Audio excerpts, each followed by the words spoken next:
शायद अगली लाइन से समझा सकूं। प्रिंसिपल्स कुछ बताता हूं, 3 प्रिंसिपल, 3 सिद्धांत साथ लेके जाइएगा। Number 1, I'm not saying everybody who believed that I'll become a champion, but without believing, you cannot become a champion. मैं नहीं कह रहा कि बिलीव करने से आप चैंपियन हो जाएंगे, लेकिन नहीं करने से आप चैंपियन नहीं होने वाला, ये 100% गारंटी है। Principle number 2, very important. Positive thinking does not guarantee success, but negative thinking guaranteed failure. Positive thinking से सक्सेस मिलेगा इसका कोई गारंटी, लेकिन गलत सोचने पर फेल होंगे इसकी 100%। और तीसरी सबसे इंपॉर्टेंट प्रिंसिपल है, साथ लेके जाइए, rain will fill the size of vessel you have. This is the most important principle of belief system, ladies and gentleman. Rain will fill the size of, बाहर बहुत बरसात हो रहा है, बहुत बारिश हो रहा है, धुआंधार बारिश हो रहा है, आपके हाथ में मग है, मग लेकर जाएंगे तो क्या भर के लौटेंगे वापस? बकेट लेके जाएंगे तो क्या भर के लौटेंगे? अगर स्पून लेके जाएंगे तो क्या भर के लौटेंगे? सवाल रेन का नहीं है, सवाल उस पात्र का है जो आपके हाथ में है, जिसको आप भरना चाहते हैं। तो ये थॉट प्रोसेस है कि आपको चाहिए क्या इस जिंदगी में। और मेरा ये कहना है कि जिंदगी देती नहीं है, हमेशा लौटाती है। वो उसी अनुपात में रिवर्ट करती है जो आपने उसको कभी ना कभी। Rain will fill the size of vessel you have, ladies and gentleman.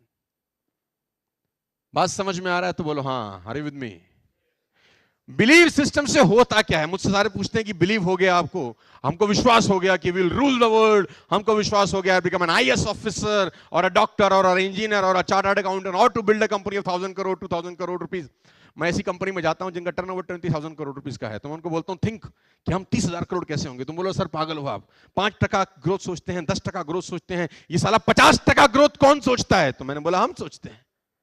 बोला ये कैसे पॉसिबल है? मैं उस आदमी से सीखा हूं जिसका नाम है एलन मस्क, दुनिया का सबसे रईस आदमी है, राइट, 1 नंबर का बदमाश है। उस आदमी का एक बड़ा जबरदस्त फिलॉसफी है। देखो, खराब लोगों से भी अच्छी चीजें सीखी जा सकती हैं, although he is a very big successful human being, Tesla, you know. तो एलन मस्क से किसी ने पूछा कि आपके सक्सेस का राज क्या है? उसने बोला मेरी सक्सेस का बड़ा सिंपल सा राज है कि मैं अपने 10 साल के गोल लिखता हूं कि मुझे अगले 10 साल में क्या करना है। हेलो, मैं अपने 10 साल के गोल लिखता हूं कि मुझे अगले 10 साल में क्या करना है, और फिर मैं सोचता हूं कि मैं इनको 1 साल में कैसा पूरा करूं। तो लोगों ने बोला आर यू मैड? उसने बोला यस आई एम मैड, क्योंकि अगर मैं 10 साल के गोल लिख रहा हूं और वही गोल दूसरा आदमी भी 10 साल के लिए लिख रहा है, वो 10 साल में ही करने का पूरा प्रयास कर रहा है, और मैं 1 साल में करने का प्रयास कर रहा हूं, 100% मैं उससे कहीं आगे निकल जाऊंगा। फेल हो जाऊंगा ये मुझे भी पता है, लेकिन उससे 100% आगे निकल जाऊंगा ये मुझे पता है। तो मैं लोड ले रहा हूं अपने ऊपर, मैं कंफर्ट जोन में नहीं बैठना चाहता। तो जब मैं 20,000 करोड़ की कंपनी के पास जाता हूं तो मैं उनको बोलता हूं कि think how you become a 30,000 crore rupees company. Thought process, दिमाग पे से एक्सरसाइज कराइए। शरीर की एक्सरसाइज तो रोज करते हैं जिम जाके 2 घंटा ना, अब दिमाग से एक्सरसाइज कराइए कि आपका ग्रोथ 10x कैसे हो सकता है अगले 3 महीने के अंदर, आपका ग्रोथ 20x कैसे हो सकता है अगले 3 महीने के अंदर, अगले 1 साल। तू बोलते हैं इस नेक्स्ट टू इम्पॉसिबल, मैं बोलता हूं हम फेल हो जाएंगे, इससे बुरा कुछ नहीं होगा। हेलो, किसी एक बहुत बड़े राइटर है जिनका नाम है लेस ब्राउन, का एक बड़ा अच्छा कोट आपको बताता हूं। उसने कहा इस दुनिया में ज्यादातर लोग इसलिए फेल हो जाते हैं क्योंकि वो छोटा टारगेट लेके अचीव कर लेते हैं। छोटे टारगेट लेकर अचीव करने से बेटर है कि बड़ा टारगेट लेके फेल हुआ जाए। इट्स वेरी इंपॉर्टेंट कि आप बड़ा टारगेट लें और फेल हो जाएं, बनस्पत इसके कि छोटा टारगेट लेके पास हो जाएं। आपने 10,000 करोड़ की कंपनी के बारे में सोचा और 50% भी पास हो गए तो 5,000 करोड़ होता है। आपने 100 ही करोड़ के बारे में सोचा और 100% भी पास हो गए तो 100 करोड़ ही होता। Hello, it's all about, come on, hello, thought process. Ladies and gentleman, rain will fill the size of vessel you have. तो सब मुझसे पूछते हैं कि बिलीव सिस्टम से होता क्या है? बिलीव सिस्टम की एक औलाद है। बिलीव सिस्टम से एक बच्चा पैदा होता है, उस बच्चे का नाम है एटीट्यूड। कम ऑन, क्या नाम है? जब आपको बिलीव होता है ना कि yes I will do it, मैं ये कर जाऊंगा, साला आपका एटीट्यूड चेंज हो जाता है, आपका बॉडी लैंग्वेज बदल जाता है, आपकी टोन चेंज हो जाती है, इवन आपका हैंड शेक करने का पैटर्न चेंज हो जाता है। आप मिलिए लोगों से, इर्द गिर्द में लोगों से मिलिए जो डिमोटिवेटेड हैं, जो ढीले ढाले हैं, जिंदगी में कुछ टारगेट गोल सेटिंग नहीं है, आप उनसे हाथ मिलाइए, वो हाथ मिलाएंगे नहीं, वो हाथ दे देंगे, आप ही मिला लो। बोले उनसे नाम पूछिए, क्या नाम है? सुमित। अरे बाप ने इतनी मोहब्बत से रखा है भाई, कॉन्फिडेंस नहीं। गाइस, बिलीव सिस्टम का एक औलाद है जिसको बोलते हैं एटीट्यूड। जैसे आपका बिलीव, हमारा बिलीव सिस्टम सेट हुआ 99 2000 के अंदर कि यस यार, हमारे पड़ोस में एक अंकल थे, वो चलाते थे मर्सिडीज बेंज। तो अपने को ये लगता था कि जब ये अंकल जी मर्सिडीज चला सकते हैं तो हम भी कम ऑन चला सकते। तो मेरे पापा ने बोला ये बहुत बड़े इंडस्ट्रियलिस्ट हैं, इनके पास बहुत पैसे हैं। तो मैंने बोला ये माँ के पेट से थोड़ी लाए थे, ये भी तो यही मार्केट में ग्रो हुए, अगर ये कर सकते हैं तो पापा। और धीरे धीरे धीरे धीरे करते हुए एम्पायर खड़े होकर एक चीज बना लिया हमने। एटीट्यूड बहुत इंपॉर्टेंट रोल प्ले करता है। एक एग्जांपल देता हूं, सुनना चाहेंगे तो बोलिए हाँ। बहुत फेवरेट एग्जांपल है मेरा, कम से कम 100 200 500 बार दे चुका हूं। हाँ बोलेंगे तो सुनाऊंगा, क्योंकि आप ना बोलते तो सुनाता हूं मैं फिर भी। आप में से कितने लोगों ने जंगल सफारी किया है कभी? Everybody must.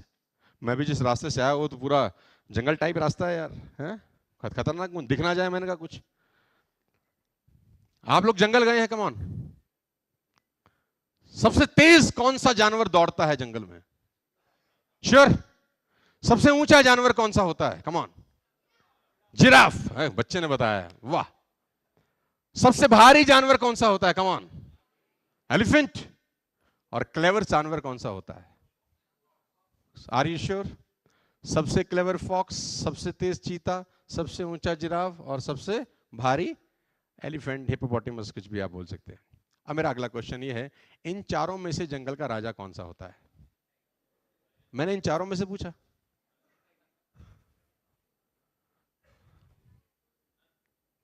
यानी राजा होने के लिए कोई क्वालिटी लगती ही नहीं है ना। If you want to become a king of the kingdom, you don't need any. इसीलिए मैं कहता हूं कि स्कूल में 90% बातें जो पढ़ाई जाती हैं वो जिंदगी में काम नहीं आती, और जिंदगी में जो 90% बातें काम आती हैं वो स्कूल में पढ़ाई नहीं जाती। क्या चीज चाहिए होता है जानते हैं? एटीट्यूड। तो शेर से किसी ने पूछा कि महाराज, जंगल के राजे आप क्यों हैं? ना तो आप सबसे फुर्तीला हैं, ना सबसे ऊंचे, ना सबसे भारी, ना सबसे क्लेवर, ऐसा कोई क्वालिटी आपके अंदर तो देखने में एक बड़ी बिल्ली है बस। इफ यू सीक इजीली तो आपको लगेगा एक बड़ी बिल्ली है, दैट्स इट। लेकिन साला सबकी फाड़ रखी है आपने। बोले हाँ क्यों है आप जंगल का राजा? उसने बोला कान लाओ तो बताता हूं, शो मी योर ईयर। तो कान लेके आया। उसने बोला मैं जंगल का राजा इसलिए हूं क्योंकि मुझे लगता है कि मैं जंगल का राजा हूं, because I believe I am the king of the. अच्छा आप अंदाजा लगाइए, देखिए कुदरत कितना कुछ सिखाती है। आप सोचिए, आंख बंद करके सोचिए, साला हाथी डरता है शेर से। हाथी का साइज देखो आप, हाथी की ताकत तो देखो। अगर हाथी अपना पैर शेर पे रख दे, ये उठ पाएंगे बाबूजी? सोचिए आप एक मिनट के लिए, क्या उठ पाएगा? अगर वो अपनी सूंड में लपेट के फेंके तो महाराज 20 फीट दूर जाके गिरेंगे, if I am not wrong. Hello. बावजूद इसके शेर रूल कर रहा है। एलिफेंट ने लॉयन को देखा, जंगल में क्रॉसिंग हुई, और लॉयन ने एलिफेंट को देखा, आंखों ही आंखों में इशारा हो गया, बैठे बैठे जीने का सहारा हो गया। दोनों ने देखा एक दूसरे को। तो जैसे एलिफेंट ने लॉयन को देखा, एलिफेंट के दिमाग में एक थॉट आया, पूछे क्या? ईटर, ये साला मुझे अब खाएगा। डिफेंसिव मोड में चला गया। और लॉयन ने जैसे एलिफेंट को देखा, इसके दिमाग में भी एक थॉट आया, छोटी बिल्ली है देखो, लंच, आज निपटा देंगे अपन। आप कल्पना करिए उसके थॉट प्रोसेस के बारे में। वो इतना सा जानवर, वो इतना बड़ा जानवर, वो इतना बड़ा जानवर डिफेंसिव मोड पे जा रहा है, वो इतना छोटा सा जानवर अटैकिंग मोड पे जा रहा है, just because of the attitude ladies and gentleman, just because of the believe system कि मैं जीत सकता हूं, मैं राजा हूं, ये राजा वाजा। It's all about the thought process. Are you getting me? Come on, are you getting me? Say loud and clear. बात समझ में आ रही है तो बोलिए हाँ। तो सारा का सारा खेल किस चीज का है जानते हैं? बिलीव सिस्टम का। बिलीव सिस्टम की एक औलाद है, उसका नाम है एटीट्यूड।